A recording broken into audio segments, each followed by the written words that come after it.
Friends, നൗസ് cook ബുക്കിലേക്ക് എല്ലാവർക്കും സ്വാഗതം. ഞാൻ ഇന്നിവിടെ തയ്യാറാക്കാൻ പോകുന്നത് കടലക്കറി റെസിപ്പിയാണ്. ഇതിനാവശ്യമായ ചേരുവകൾ: 1 കപ്പ് കടല, ഞാനിവിടെ വെള്ളക്കടലയാണ് യൂസ് ചെയ്യുന്നത്. ചെറുതായി അരിഞ്ഞ ടൊമാറ്റോ 2 എണ്ണം, പച്ചമുളക് ചെറുതായി അരിഞ്ഞത് 2 എണ്ണം, 2 സവാള ചെറുതായി അരിഞ്ഞത്, ആവശ്യത്തിന് മല്ലിയില, 3 വറ്റൽമുളക്, ആവശ്യത്തിന് കറിവേപ്പില, 2 teaspoon ginger garlic paste, 1 teaspoon കടുക്, 1 ടീസ്പൂൺ ഗരം മസാല, 1 ടീസ്പൂൺ മഞ്ഞൾപ്പൊടി, 2 ടീസ്പൂൺ മുളക് പൊടി, 3 ടീസ്പൂൺ മല്ലിപ്പൊടി. തേങ്ങാപ്പാൽ തയ്യാറാക്കുന്നതിന് വേണ്ടി 1 കപ്പ് ചിരകിയ തേങ്ങ, 1 കപ്പ് തേങ്ങാപ്പാൽ മിക്സിയിൽ നന്നായി അരച്ചെടുത്തിട്ടുണ്ട്. ആദ്യം കടല വേവിക്കുന്നതിനായി കുക്കറിൽ വെള്ളം വെച്ച് നന്നായിട്ട് വേവിച്ചെടുക്കുക. ഒരു 10 മുതൽ 15 മിനിറ്റ് വരെ വേവിച്ചാൽ മതിയായിരിക്കും.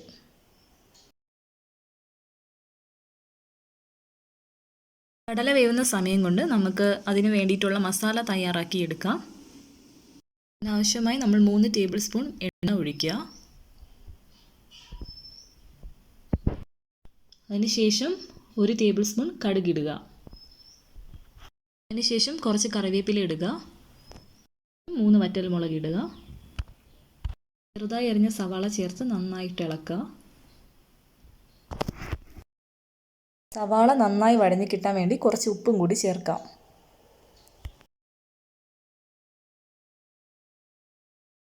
ചെറുതായി ബ്രൗൺ കളറായി വന്നിട്ടുണ്ട്. നമുക്കിനി തക്കാളി ചേർക്കാം. തക്കാളി ചേർത്തതിന് ശേഷം നന്നായിട്ട് ഇളക്കുക. അതിനുശേഷം ചെറുതായി അരിഞ്ഞ പച്ചമുളക് ചേർക്കാം.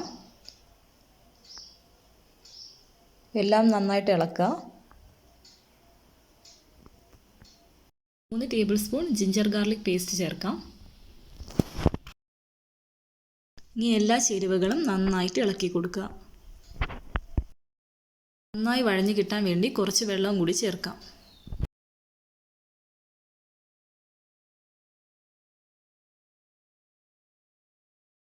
ഇനി നമുക്ക് 2 ടേബിൾ സ്പൂൺ മുളക് പൊടി ചേർക്കാം.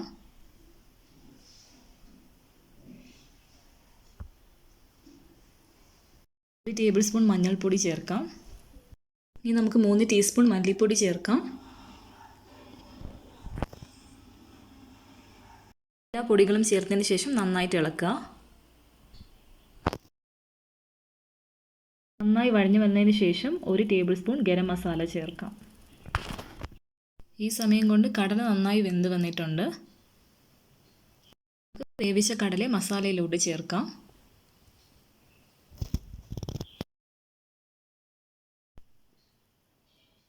കുറച്ച് വെള്ളവും കൂടി ഒഴിച്ച് നന്നായിട്ട് ഇളക്കി കൊടുക്കാം.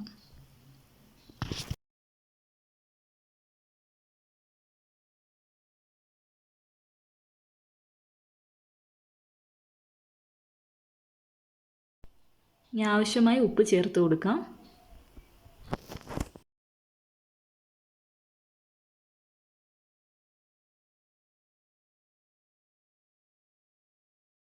പത്ത് മിനിറ്റ് അടച്ചു വെച്ച് വേവിക്കാം.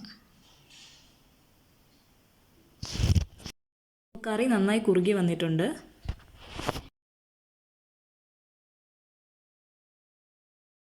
ഇനി നമുക്ക് ഇതിലോട്ട് 1 കപ്പ് തേങ്ങാപ്പാൽ ചേർക്കാം. അതിനുശേഷം നന്നായിട്ട് ഇളക്കി കൊടുക്കുക.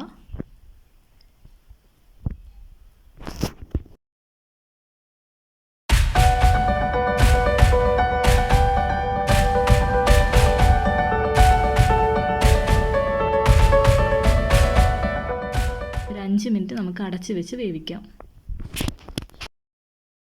ഇപ്പോൾ കടലക്കറി ഏകദേശം റെഡിയായിട്ടുണ്ട്.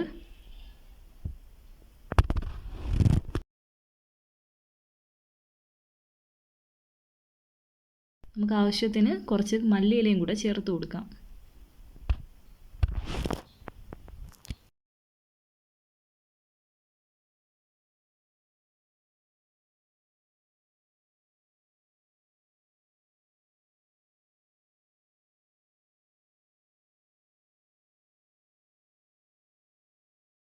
അങ്ങനെ സ്വാദിഷ്ടമായ കടലക്കറി റെഡിയായിട്ടുണ്ട്.